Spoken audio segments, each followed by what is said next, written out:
Okay ಆಯ್ತು ಆಯ್ತು ಚರ್ಚೆ ಆಗಿದೆ ಅವತ್ತಿನ ಬಗ್ಗೆ ಚರ್ಚೆ ಹೇಳಿ ಬರ್ತಾರೆ ಈಗ ಪೀಠದಲ್ಲಿ ಕೂತ್ಕೊಂಡು ನೀವು ಅಸಹಾಯಕರ ಪ್ರಶ್ನೆ ಅಲ್ಲ ಈಗ RSSನವರು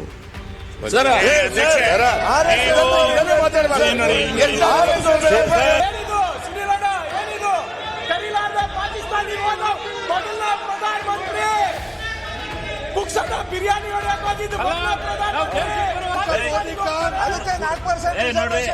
ನಾನು ನಾವ್ ಎದ್ದಿದ್ದ ಕೂತ್ಕೋಬೇಕು, ಅಧ್ಯಕ್ಷರು ಎದ್ದಿದ್ದಾಗ ಕೂತ್ಕೋಬೇಕು, ಅವರು ಕೂತ್ಕೋಬೇಕು. ಅರ್ಥ ಮಾಡ್ಲಿಕ್ಕೆ ಬೆಳಿಗ್ಗೆ 9:30 ಬಂದು ಕೂತ್ಕೊಂಡಿದ್ದೀವಿ. ರಾತ್ರಿ 10 ಗಂಟೆ ತನಕ ನಡೆಸಿರಿ, 10 ಗಂಟೆ ತನಕ ಬಂದು ಸರಿ ಮಂತ್ರಿಗಳು ಬರಲ್ಲ ಅಂತ ನೀವು ಅಸಹಾಯಕತೆ ಸರ್ಕಾರದಲ್ಲ ಮಂತ್ರಿಗಳನ್ನು ಕೂಡ ಇರಲೇಬೇಕು. ಅವ್ರು ಇಲ್ಲದನ್ನು ಯಾರಿಗೂ ಸಹಿಸಲಿಕ್ಕೆ ಆಗುದಿಲ್ಲ.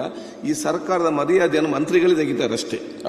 ಎಷ್ಟು ಉತ್ತಮವಾದ ಕೆಲಸ ಮಾಡಿಕೊಂಡು ಸರಿಯಾದ ಸಮಯಕ್ಕೆ ಬರದೆ ಈ ಮಂತ್ರಿಗಳೇ ಆ ಒಂದು ಗೌರವ ತೆಗಿತಾರೆ.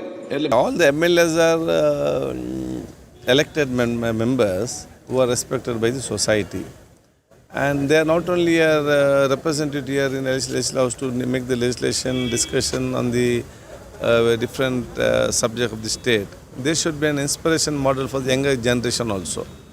So there is a system, and according to the system, this MLA should take part in the assembly. One, they should attend the assembly compulsory.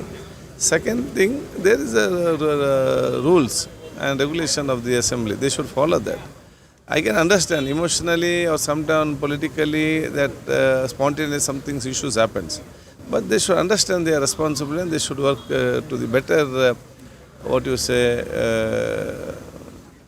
the personality, so the entire society looks at them, and that's very important nowadays. So how do you see the behavior? Do you get frustrated by the behavior? Because No. The society. See, that I'm not frustrated, but we have to manage all these things and go. Ultimately, protest is the beauty of Indian democracy. So protest in assemblies will be there. But there should some systems, they like when one person is talking unnecessary, that's sitting and talking. There's a system they should request to take the permission of the chair or the person who's talking, then they should talk. That they should be followed. They can't talk then and there from every place. Action is not only a remedy. We have to slowly rectify and take it forward.